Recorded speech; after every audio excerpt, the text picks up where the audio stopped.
प्यारे बच्चों, आपका हमारे YouTube चैनल में स्वागत है। आज हम चैप्टर 1 की एक्सरसाइज 1.4 को करेंगे और अगर आपने इससे पहले एक्सरसाइज नहीं की है तो पहले मेरी आपसे ये रिक्वेस्ट है कि आप पहली एक्सरसाइज मतलब 1.1, 1.2, 1.3 कर लीजिए, जिससे आपको 1.4 तक पहुंचने में और 1.4 एक्सरसाइज करने में आसानी हो। चलते हैं एक्सरसाइज 1.4 की तरफ। देखिए बच्चों, प्रश्नावली 1.4 का पहला क्वेश्चन, निम्नलिखित में से प्रत्येक समुच्चय युग्म का सम्मिलन ज्ञात कीजिए। देखिए सम्मिलन क्या होता है ये मैं आपको बता दूं। यूनियन होता है, सम्मिलन को इंग्लिश में कहते हैं यूनियन। और अगर आप इसको इंग्लिश में ही पढ़ेंगे तो ही मेरे ख्याल से आपको जो है आसानी होगी। यूनियन क्या होता है ये देख लीजिए। मान लीजिए आपके पास दो सेट हैं। कोई सेट ए है आपके पास 1,2 और कोई सेट आपके पास बी है और वो है 2,4 और आपको इन दोनों का सम्मिलन ज्ञात करना है। सम्मिलन मतलब यूनियन ज्ञात करना है आपको। तो आप यूनियन को डिनोट कैसे करोगे? इसको डिनोट करते हैं ऐसे, है ना, यू से। छोटा सा यू होता है ऐसा, यू से। ए यूनियन बी पढ़ते हैं इसको। तो ए यूनियन बी क्या हो जाएगा? ए यूनियन बी में आपको इन दोनों के सारे एलिमेंट लिख देने हैं, बस कोई एलिमेंट रिपीट ना हो। जैसे ये 2 इसमें भी है, इसमें भी है, बस इसको एक बार लिखना है।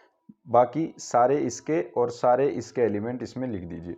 जैसे 1,2,4 देखिए ये ए और बी का यूनियन हो गया। इसमें 1 आ गया, 2 भी आ गया, 2 एक बार ही लिखेंगे और 4 भी आ गया, है ना, ये यूनियन हो जाएगा। तो उम्मीद करता हूँ आप यूनियन समझ गए होंगे। अब चलते हैं पहले क्वेश्चन की तरफ। देखिए बच्चों, पहले पार्ट में क्या कहता है, एक्स ये है और वाई ये है।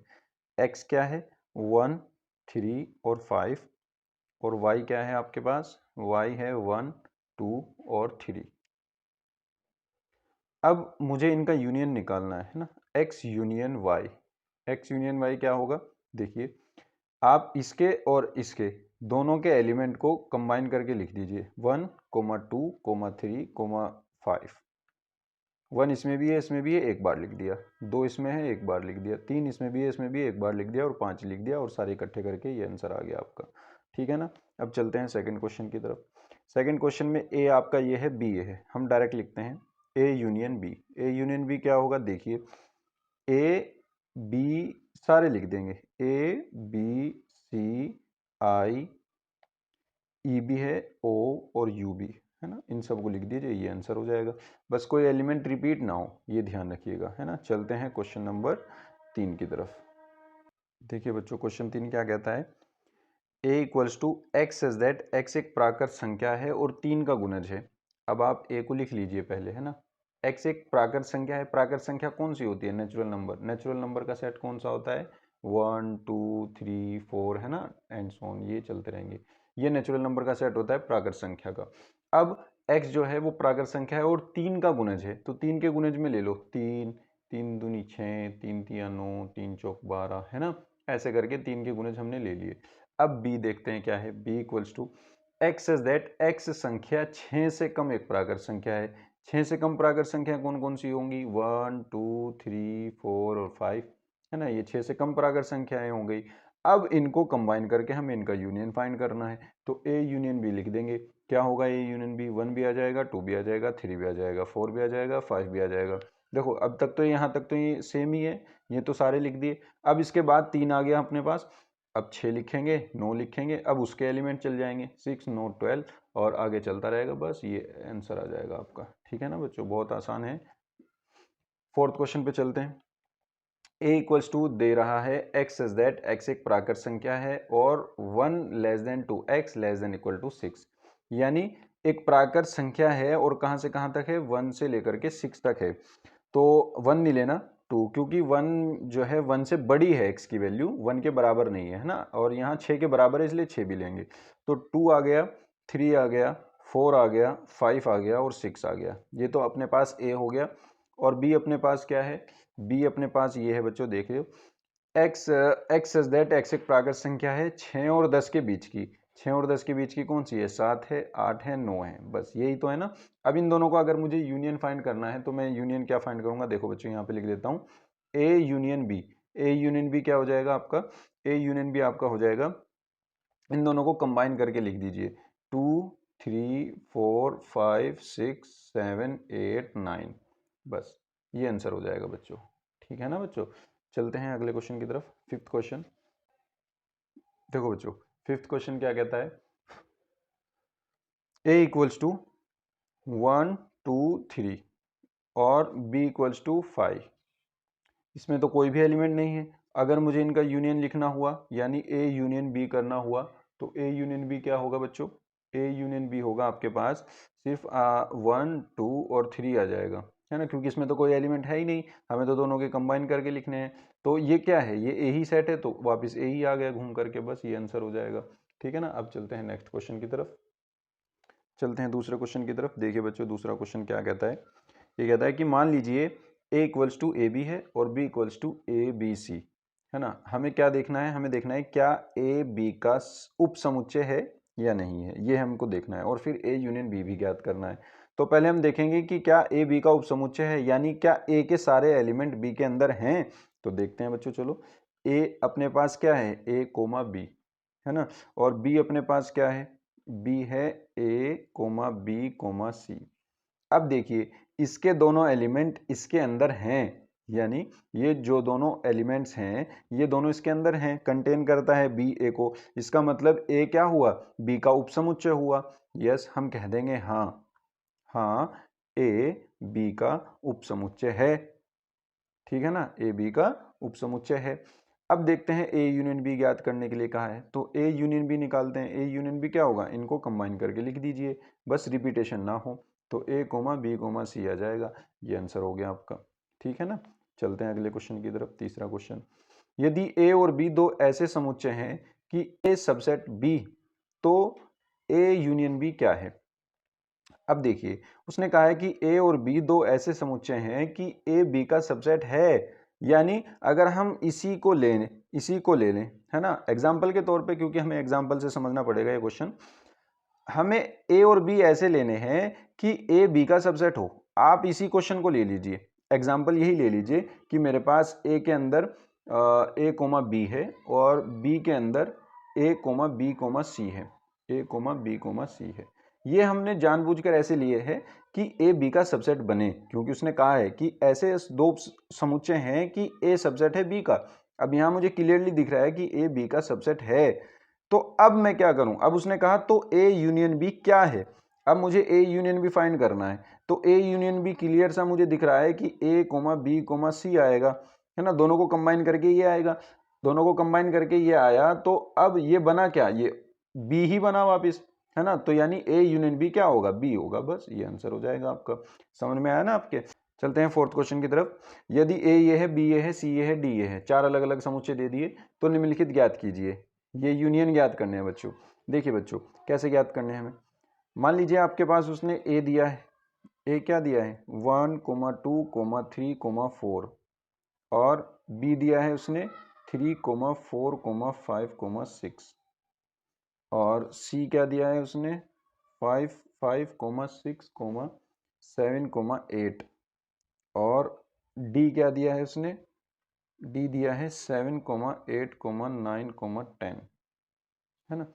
अब इनसे हमें ये फाइंड करने हैं। देखिए बच्चों, आपने ये तो सीख ही लिया है कि ए यूनियन बी कैसे फाइंड करते हैं, यानी ए यूनियन बी के सारे एलिमेंट कंबाइन करके लिख दो, बस रिपीट ना होने चाहिए कोई एलिमेंट, है ना। जैसे 1 लिख दिया, 2 लिख दिया, 3 इसमें भी है इसमें भी है एक बार लिख दिया, 4 इसमें भी है इसमें भी है एक बार लिख दिया, और 5 आ गया और 6 आ गया, दो एलिमेंट इसके बच रहे थे वो भी इसमें डाल दिए, ये यूनियन बी आ गया। ठीक है ना बच्चों, तो आप ये आराम से इजीली कर लेंगे, A union C, B union C, B union D आराम से कर लेंगे। ठीक है ना बच्चों। अब मैं आपको एक फिफ्थ क्वेश्चन करा देता हूँ। अगर आपको इन क्वेश्चन में जो मैंने आपको दिए हैं ये क्वेश्चन, आप इनको आसानी से कर पाएंगे, लेकिन अगर फिर भी आपको इनमें कोई दिक्कत होती है तो आप कमेंट में बताइए, मैं इनको भी अलग से आपको करा दूंगा। ठीक है ना। देखिए ये फिफ्थ पार्ट क्या कहता है, A union B union C. आप इसको कैसे कर लोगे, A union B union C, A B C इनके कंबाइन करके लिखने हैं आपको एलिमेंट। तो 1 2 3 4 ये हमने लिख दिया पहले, 1 2 3 4। अब 3 4 पहले ही आ चुके थे, इसलिए हमने ये दोबारा से नहीं लिखेंगे, अब 5 6 लिखेंगे। तो 5 6 आ गया अपने पास, है ना। अब सी के पास चलते हैं। 5 6 हम पहले लिख चुके, 7 और 8 बचे, 7 और 8 लिख दिए, ठीक है ना। अब आगे के इसके ये 2 क्वेश्चन आप आसानी से कर लोगे, बिल्कुल सेम इसी की तरह होंगे। अगर फिर भी आपको कोई दिक्कत होती है आप मुझे कमेंट में बताइए, मैं इनको भी आपको करा दूंगा। चलते हैं नेक्स्ट क्वेश्चन की तरफ। देखिए बच्चों, फिफ्थ क्वेश्चन कहता है कि प्रश्न 1 में दिए प्रत्येक समुच्चय युग्म का सर्वनिष्ठ समुच्चय ज्ञात कीजिए। पहले मैं आपको सर्वनिष्ठ समुच्चय के बारे में बताता हूं। देखिए सर्वनिष्ठ समुच्चय क्या है।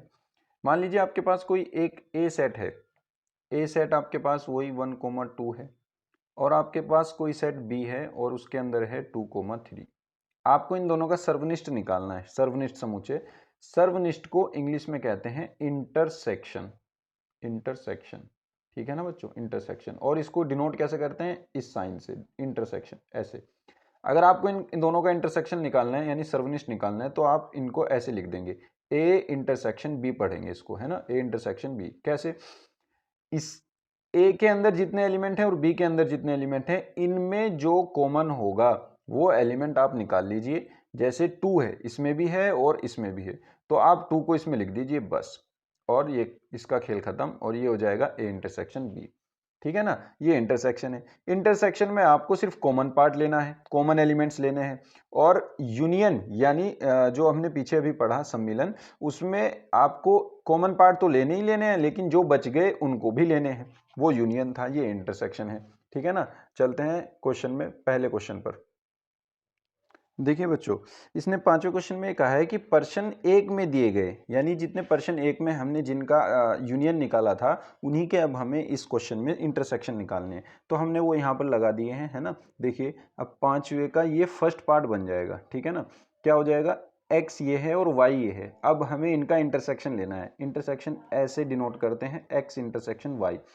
अब इसमें और इसमें आपको सिर्फ कॉमन पार्ट ढूंढ लेना है ना, कॉमन एलिमेंट ढूंढ लेना है। कॉमन एलिमेंट कौन सा है, सिर्फ 3, इसमें भी है और इसमें भी है। तो हम क्या करेंगे, बस 3 को समुच्चय के अंदर रखेंगे और ये आंसर कह देंगे, ठीक है ना। बस ये इंटरसेक्शन हो गया।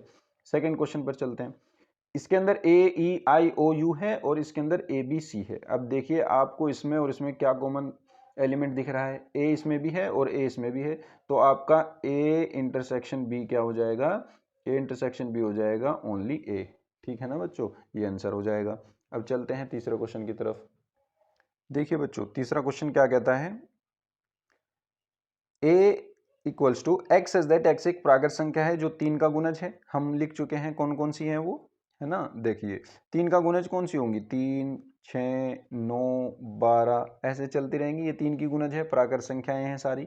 और b के अंदर कौन से होंगी, x संख्या 6 से कम एक प्राकृत संख्या है, 6 से कम कौन सी होगी, 1 2 3 4 5, है ना। बस ये हो जाएंगी। अब इनका हमें इंटरसेक्शन निकालना है, तो ए इंटरसेक्शन भी क्या आ जाएगा बच्चों, ए इंटरसेक्शन भी आ जाएगा इसमें और इसमें, सिर्फ कॉमन पार्ट हमें देखना है। तो कॉमन देखेंगे, 3 इसमें भी है और 3 इसमें भी है, इसके अलावा इसमें और इसमें कोई भी कॉमन पार्ट नहीं है, क्योंकि इसमें 3 के बाद सिर्फ 6 है और फिर उससे बड़े नंबर ही हैं, लेकिन इसमें 6 से सारे छोटे नंबर है, सिर्फ एक 3 ही है जो कॉमन है। तो हम इसमें क्या लिख देंगे, सिर्फ 3 आंसर आ जाएगा हमारा, ये सेट हमारा ए इंटरसेक्शन बी बन जाएगा, ठीक है ना बच्चों। अब चलते हैं फोर्थ क्वेश्चन की तरफ। फोर्थ क्वेश्चन ये क्या कहता है आपका, फोर्थ क्वेश्चन देखिए, ये फोर्थ क्वेश्चन है आपका, a equals to X as that, X एक प्राकृत संख्या है 1 और 6 के बीच की, है ना। आप इसको ऐसे लिख लीजिए, एक नहीं है इसमें, एक से बड़ी है तो 2 आ जाएगा, 3 आ जाएगा, 4 आ जाएगा, 5 आ जाएगा और 6 भी आ जाएगा क्योंकि 6 के इक्वल है। और इसमें b कौन सा आ जाएगा, b देखिए बच्चों, इसमें b आ जाएगा आपका x एक प्राकृत संख्या है जो 6 और 10 के बीच की है। 6 और 10 के बीच की कौन कौन सी है, एक तो 7 है, 8 है, 9 है, ये आ जाएंगी। अब इनका हमको इंटरसेक्शन निकालना है, तो a इंटरसेक्शन भी क्या आ जाएगा, कॉमन देख लीजिए, इसमें और इसमें कुछ भी कॉमन नहीं है, तो ये आ जाएगा 5, ठीक है ना बच्चों। जब कुछ भी कॉमन ना हो तो हम वहाँ पे क्या लगा देंगे, 5। 5 का मतलब है कि इस समुच्चय में एक भी एलिमेंट नहीं है। पांचवें क्वेश्चन की तरफ चलते हैं। पांचवे के अंदर a इक्वल्स टू क्या है, 1 2 3 है ना। और b क्या है, b इक्वल्स टू 5 है, b के अंदर कोई भी एलिमेंट नहीं है। तो जब इसके अंदर कोई भी एलिमेंट नहीं है तो इनमें कॉमन क्या आएगा, कुछ भी नहीं कॉमन आएगा, यानी इनमें रिक्त हो जाएगा, ये भी 5 आ जाएगा, ठीक है ना। 5 क्या था, वो b था, तो हम इसको b भी लिख सकते हैं, ठीक है ना, ये हो जाएगा इसका आंसर, ठीक है ना। ये पांचवा क्वेश्चन कंप्लीट हुआ। अब चलते हैं छठे क्वेश्चन की तरफ। तो देखिए बच्चों छठा क्वेश्चन क्या कहता है, सिक्स्थ क्वेश्चन, यदि a इक्वल्स टू ये है, b इक्वल्स टू ये है, c इक्वल्स टू ये है, d इक्वल्स टू ये है, चार समुच्चय दे दिए उसने अलग अलग a b c d, तो निम्नलिखित ज्ञात कीजिए a intersection b, b intersection c। तो देखिए मैं आपको एक क्वेश्चन इस फिर भी इसमें से करा के दिखा दूंगा, है ना। जैसे a इक्वल्स टू आपके पास क्या है 3, 5, 7, 9 और 11, और b आपके पास क्या है, b इक्वल्स टू है आपके पास 7, 9, 11, 13, है ना। और c क्या है 11, 13, 15, ये हो गया आपका C। और D क्या है, D हो गया आपका 15 और 17, ठीक है ना बच्चों। अब इनमें आपको इंटरसेक्शन देखना है। पहला पार्ट क्या कहता है कि A इंटरसेक्शन B फाइंड कीजिए, तो आपको A और B में कॉमन पार्ट देख लेना है कौन कौन सा होगा। कॉमन पार्ट कौन से होंगे, कॉमन एलिमेंट कौन से होंगे, आपको कॉमन एलिमेंट देखने हैं। तो ये 7 और 9, 7, 9 इसमें भी है, और 11 भी है इसमें भी और इसमें भी, तो बस यही तीन आपके इसमें आ जाएंगे, 7, 9 और 11 जो कॉमन है, ठीक है ना। इंटरसेक्शन भी आ गया बच्चों। ऐसे ही आप इसको कर सकते हैं, ऐसे ही आप इसको कर सकते हैं। इसमें क्या है ए सी और डी, ए सी डी में तीनों में कॉमन देखना है आपको, ए में, सी में और डी में कौन से कॉमन है। देखिए सबसे कम पार्ट सबसे कम एलिमेंट डी में है ना, डी में 15 और 17 ही है। चलो मैं आपको करा देता हूं तीसरा क्वेश्चन। तीसरा क्वेश्चन क्या कहता है कि A intersection C intersection D क्या होगा, इसके अंदर 15 और 17 है। अब सी के अंदर देखिए, क्योंकि सी भी अपने पास है ना, तो सी के अंदर क्या होगा, सी के अंदर 15 है सिर्फ, तो अब तक 15 और 15 मिला इन दोनों में, है ना, 15 और 15। अब ए के पास चलो, ए के पास 15 भी नहीं है, ठीक है ना, तो 17 तो है ही नहीं, तो ए सी और डी में तो कुछ भी कॉमन नहीं है, जो तीनों में हो, तीनों में होना चाहिए, किन्हीं दो में नहीं, इसमें भी होना चाहिए, इसमें भी होना चाहिए और इसमें भी होना चाहिए। तो ऐसा कोई नंबर नहीं है जो तीनों में हो। 15 इसमें है लेकिन इसमें नहीं है, 11 इसमें है लेकिन इसमें नहीं है, 17 तो किसी में भी नहीं है, इसमें है। तो हम क्या कह देंगे कि इसमें एक भी एलिमेंट कॉमन नहीं है, तो ये 5 हो जाएगा। 5 का मतलब कि इसके अंदर एक भी एलिमेंट नहीं है, ये खाली है, रिक्त समुच्चय है, ठीक है ना बच्चों। अब ऐसे ही आप चौथा क्वेश्चन कर सकते हैं, पांचवा ऐसे ही कर सकते हैं, छठा मैं करा देता हूं, ठीक है ना। देखिए आपको क्या कहा है उसने कि A intersection B union C, ये आपको निकालना है। देखिए बच्चों, आप चाहे तो ऐसा कर सकते हैं कि पहले आप बी यूनियन सी निकाल लीजिए और बी यूनियन सी के साथ आप ए का इंटरसेक्शन कर दीजिए। नहीं तो बच्चों एक डिस्ट्रीब्यूशन लॉ होता है, वितरण नियम, वो क्या करता है कि इस इंटरसेक्शन को इन दोनों के साथ बांट देगा। कैसे लिखेंगे हम उसको ऐसे लिख सकते हैं। फिर देखिए मान लीजिए आपके पास ऐसा है A intersection B union C है, तो हम उसको ऐसे लिख सकते हैं A intersection B, A intersection B, अब बीच में इसको ब्रैकेट में बंद कर दीजिए, यूनियन लगाइए, अब ये वाला यूनियन, अब ए इंटरसेक्शन सी, यूनियन लगाने के बाद ए इंटरसेक्शन सी, ऐसे कर सकते हैं। तो आप ए और बी का इंटरसेक्शन निकालो और ए और सी का इंटरसेक्शन निकालो और उन दोनों का यूनियन कर दो, या तो ये तरीका है, या फिर आप डायरेक्ट कर सकते हैं कि आप बी यूनियन सी निकाल लीजिए पहले, ठीक है ना। देखिए हम करते हैं, ए की वैल्यू आपके पास ये है 3, 5, 7, 9, 11, ठीक है ना। Intersection B union C, B union C को आप डायरेक्ट यहाँ पे लिख दोगे। अब बी यूनियन सी क्या है, बी यूनियन सी का मतलब है कि बी और सी के कंबाइन करके आपको एलिमेंट लिखने हैं, बी और सी के। तो बी और सी के कंबाइन करके एलिमेंट लिख दीजिए। देखो 7 आ गया, 9 आ गया, 11 आ गया, 13 आ गया, इसके चारों लिख दिए हमने। अब 11, 13 इसमें भी है, तो ये लिखने नहीं है अब हमको, क्योंकि हम इसको पहले लिख चुके। अब 15 बचा, तो 15 लिख दीजिए। बी और सी के हमने कंबाइन करके लिख दिया, यानी बी यूनियन सी ये आएगा। अब इसका और इसका इंटरसेक्शन यानी कॉमन पार्ट लिखना है आपको। तो कॉमन पार्ट क्या होगा, देखिए 7, 9 और 11, 7, 9 और 11 तीनों इसमें भी हैं और यही तीनों इसमें भी हैं, तो आप इनको लिख दीजिए 7, 9 और 11, तो आपका ये आंसर आ जाएगा बच्चों, ठीक है ना बच्चों। ये आपका कौन सा क्वेश्चन हो गया, ये आपका छठा क्वेश्चन हो गया। ऐसे ही आप, अब ये तो इंटरसेक्शन वाला है, सिंपल इसके तरीके से हो जाएगा, ठीक है ना। ये वाला सेम इसके तरीके से हो जाएगा, ठीक है बच्चों। हाँ, और ये वाला मैं करा देता हूँ, देखिए ये वाला हम करा देते हैं, कोई बात नहीं। देखिए इसमें इसने कहा है कि ए इंटरसेक्शन बी के साथ यूनियन, इसमें कहा है इसने कि ए इंटरसेक्शन बी के साथ इंटरसेक्शन बी यूनियन सी है। तो आपको अलग से ए इंटरसेक्शन बी निकालना पड़ेगा, बी यूनियन सी अलग निकालना पड़ेगा, फिर उनका इंटरसेक्शन करेंगे। तो देखिए हम पहले निकाल लेते हैं, ए इंटरसेक्शन बी अलग से निकाल लेते हैं। ए इंटरसेक्शन बी क्या होगा, देखिए बच्चों, ए आपके पास ये है, बी है, इन दोनों में कॉमन पार्ट क्या है, 7 9 और 11, तो आप क्या लिख दीजिए इसमें 7 9 और 11, ठीक है ना। अब बी यूनियन सी देखिए, बी और सी यूनियन है, यूनियन का मतलब कंबाइन करके लिखने हैं, तो आप बी यूनियन सी को कंबाइन करके यानी इकट्ठे करके लिख दीजिए 7 9 11 13, आपने बी के सारे लिख दिए। अब सी पर चलो, 11 और 13 इसमें भी है इसमें भी है, बस बचा 15, तो 15 लिख दीजिए, ये दोनों आ गए। अब इन दोनों का कॉमन पार्ट आपको लिखना है, कॉमन पार्ट क्या होगा, यानी इंटरसेक्शन, इन दोनों में इंटरसेक्शन देख लीजिए क्या होगा। इंटरसेक्शन ये शुरू के 3 ही एलिमेंट है ना जो कॉमन दिख रहे हैं आपको, तो क्योंकि इंटरसेक्शन हम क्यों ले रहे हैं, क्योंकि ये देखिए ये तो हो गया ये वाला, और बी यूनियन सी हो गया ये।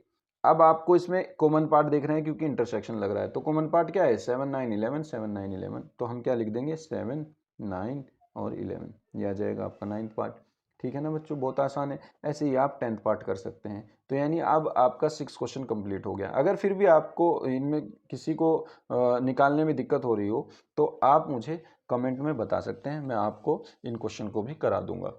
तो चलते हैं 7th क्वेश्चन की तरफ। इसमें क्या कहता है, देखिए ए दे दिया है इसने, कोई सेट ए है, एक्स इज दैट एक प्राकृत संख्या है, यानी ए के अंदर आपके पास कौन से एलिमेंट रखे हैं 1 2 3 4 एंड सो ऑन, ऐसे ये सेट है।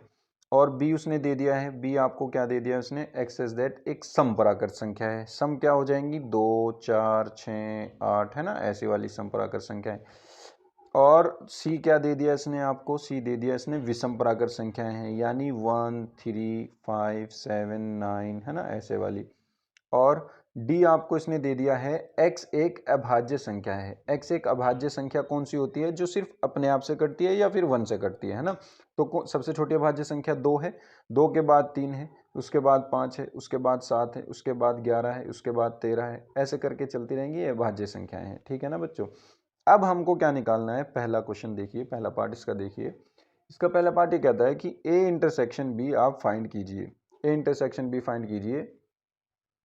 ए इंटरसेक्शन बी क्या होगा, देखिए, यानी ए और बी का कॉमन पार्ट, ए और बी का कॉमन पार्ट क्या होगा, देख लीजिए 1 2 3 4 चल रहा है और यहाँ 2 4 6 8 चल रहा है, यानी 2 4 6 8 इसमें आ ही जाएंगे, 2 4 6 8 इसमें आ ही जाएंगे, क्योंकि ये नेचुरल नंबर का सेट है। नेचुरल नंबर में सम भी आते हैं और विषम भी आते हैं। तो इसमें क्या लिख सकते हैं हम, देखिए इसमें हम लिख सकते हैं 2 4 6 8, यही लिखा जाएगा 2 4 6 8 एंड सो ऑन, क्योंकि ये सारे एलिमेंट इसमें आ ही जाएंगे है ना, तो कॉमन हो गए, यही कॉमन हो गए, तो इसका मतलब बी पार्ट आपका, ये बी तो है 2 4 6 8, तो आपका बी आंसर हो जाएगा। चलते हैं सेकंड क्वेश्चन की तरफ। कहता है कि ए इंटरसेक्शन सी फाइंड कीजिए। ए आपके पास क्या है 1 2 3 4, सी क्या है आपके पास, ये विषम संख्या है।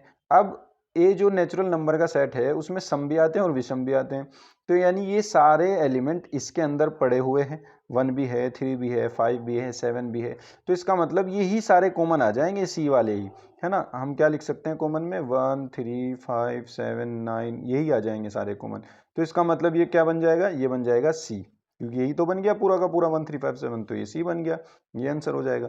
अब चलते हैं थर्ड क्वेश्चन की तरफ। थर्ड क्वेश्चन क्या कहता है, थर्ड क्वेश्चन ये है आपका A intersection D. A intersection D को आप कैसे लिख सकते हैं, एक ए इंटरसेक्शन डी यानी ए और डी में कॉमन पार्ट, ये आपके सारे नेचुरल नंबर सेट है, नेचुरल नंबर का सेट है, सारे नंबर्स हैं, और डी में जो है आपकी अभाज्य संख्या है। अब ये 2 3 5 7 11 13 ये सब इसमें मिल जाएंगे आपको, 2 भी मिल जाएगा, 3 भी मिल जाएगा, 5 भी मिल जाएगा, 7 भी मिल जाएगा, 11 भी मिल जाएगा, 13 भी मिल जाएगा, यही मिलेंगे सारे है ना, क्योंकि एक इसमें तो है लेकिन एक इसमें नहीं है, तो ऐसे बहुत नंबर होंगे जो मिलने के नहीं, लेकिन ये सारे मिल जाएंगे उसमें, तो इसका मतलब यही सारे कॉमन होंगे, तो हम इसी को इन्हीं को लिख देंगे कॉमन में है ना। क्या हो जाएगा 2 3 5 7 11 13 एंड सो ऑन, ये चलते रहेंगे, तो इसका मतलब ये क्या बन गया, ये पूरा डी ही बन गया, ठीक है ना बच्चों।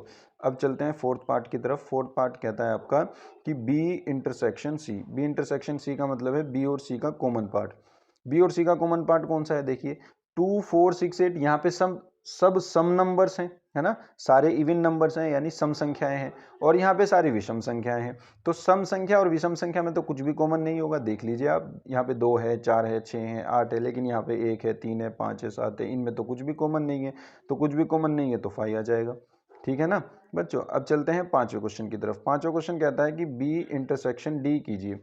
बी इंटरसेक्शन सी यानी बी इंटरसेक्शन डी यानी इस और इसमें कॉमन पार्ट। देखिए इसमें आगे जितने भी पार्ट आएंगे ये सारे 2 से कटने वाले होंगे।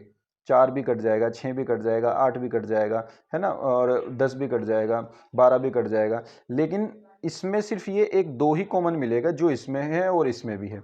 इसमें आगे ऐसा कोई नंबर होगा नहीं जो इवन होगा, सारे ऐसे ही नंबर आएंगे, ऑड वाले आएंगे और अभाज्य होंगे। तो इसमें 2 ही कॉमन होगा, तो हम इसके अंदर सिर्फ 2 ही लिख देंगे। ठीक है ना बच्चों, ये 2 ही आ जाएगा इसके अंदर। अब चलते हैं लास्ट पार्ट की तरफ। सिक्स पार्ट कहता है सी इंटरसेक्शन डी। सी और डी में इंटरसेक्शन देखना है, इसका और इसका कॉमन पार्ट क्या है। देखिए इसमें हमें काफ़ी सारे मिल जाएंगे, जैसे 3 है इसमें भी है, 5 है इसमें भी है, 7 है इसमें भी है ना। यानी क्या मिल जाएगा, 3 मिल जाएगा, 5 मिल जाएगा, 7 मिल जाएगा, 11 इसमें भी है, आगे आ जाएगा इसमें 11, क्योंकि ये विषम संख्याएं हैं तो 11 भी मिल जाएगा। 13 इसमें है तो 13 इसमें भी मिल जाएगा, है ना। और बच्चों देखिए इसमें सारे आगे विषम नंबर ही आएंगे, सारे विषम संख्याएं ही आएंगी, और सारी विषम संख्याएं वो इसमें भी हैं, क्योंकि ये सारा ही विषम संख्याओं का सेट है। तो इसका मतलब ये सारे नंबर इसमें मिल रहे हैं, बस 2 को छोड़ करके, है ना। तो हम बस ये ऐसे डॉट डॉट डॉट लगा देंगे। हम डी नहीं लिखने के, क्योंकि इसमें से 2 एलिमेंट नहीं मिला, हमें 2 कॉमन नहीं मिला, तो हम 2 को नहीं लिख रहे। तो इसका मतलब ये 2 तो हट ही गया ना, तो अब डी नहीं लिख सकते हम इसको, सी इंटरसेक्शन डी ये बनेगा बस। ठीक है ना, ये पूरा हो जाएगा। ठीक है ना बच्चों, अब चलते हैं अगले क्वेश्चन की तरफ। देखिए बच्चों चलते हैं 8वें क्वेश्चन की तरफ।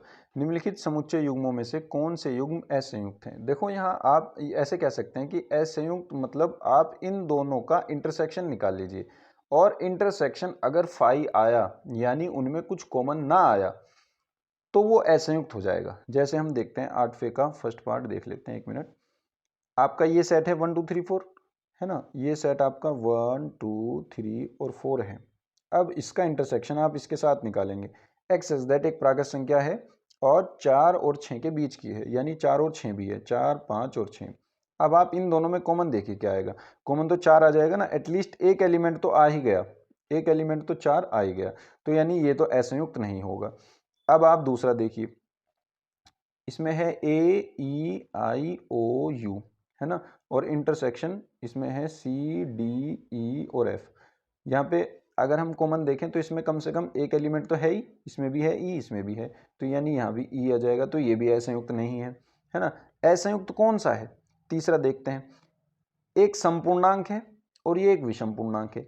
संपूर्णांक कौन से होते हैं, 2 4 प्लस माइनस के 2 प्लस माइनस के 4 प्लस माइनस के 6 प्लस माइनस के 8, ये तो संपूर्णांक हो गए। ठीक है ना बच्चों, और इसका इंटरसेक्शन हमें विषम पूर्णांक के साथ निकालना है। विषम पूर्णांक कौन से हो गए, प्लस माइनस के 1 प्लस माइनस के 3 प्लस माइनस के 5, ऐसे ऐसे ही विषम पूर्णांक हो गए।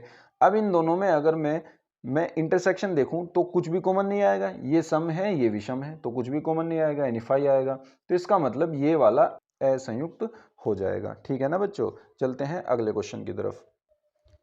चलिए बच्चे चलते हैं क्वेश्चन नंबर 9 की तरफ। क्वेश्चन नंबर 9 कहता है यदि a इक्वल्स टू ये है, b इक्वल्स टू ये है, c ये है और d ये है, तो आपको क्या निकालना है। देखिए बच्चों पहले मैं लिख लेता हूँ, a इक्वल्स टू 3 6 9 12 15 18 21, ये a हो गया। आपके पास b क्या है, 4 8 12 16 और 20, ये हो गया। और c आपके पास क्या है, 2 4 6 8 10 और 12 14 और 16 है। और आपके पास डी क्या है, आपके पास डी 5 10 15 और 20। ठीक है ना, ये आपके पास सारे उसने दे रखे हैं सेट। तो निम्नलिखित को ज्ञात कीजिए। पहला क्वेश्चन उसने जो दिया है वो ये दिया है a minus B. A minus B का मतलब ए के अंदर से बी के एलिमेंट हटा दीजिए, यानी आपको जो ए के अंदर बी के एलिमेंट दिख रहे हो उनको हटा दीजिए, बस जो बाकी बचे ए के एलिमेंट है वो आंसर आ जाएगा। देखिए बच्चों ए के अंदर से बी वाले एलिमेंट हटा देने हैं, जैसे 4 है इसमें तो है नहीं, 8 है इसमें नहीं है, 12 है हाँ इसमें 12 है, तो ये हटाना है हमको। 16 इसमें नहीं है, 20 इसमें नहीं है, तो यानी हमको बस ए में से 12 हटाना है। जो कॉमन मिले बस उसको हटा दो और फिर लिख दो सारे, ए के वो सारे एलिमेंट लिख दो बी के एलिमेंट हटाने के बाद। तो बी के एलिमेंट हमने इसमें से हटा दिए, 12 मिला था हमें, 12 हमने हटा दिया, तो बचे जो ए के हैं वो लिख दीजिए 3, 6, 9, 15, 18 और 21, ये आंसर हो जाएगा आपका। ठीक है ना बच्चों। एक क्वेश्चन और करा देता हूं, देखिए a माइनस सी, यानी a के अंदर से आपको c के एलिमेंट हटा देने हैं। ठीक है ना बच्चों।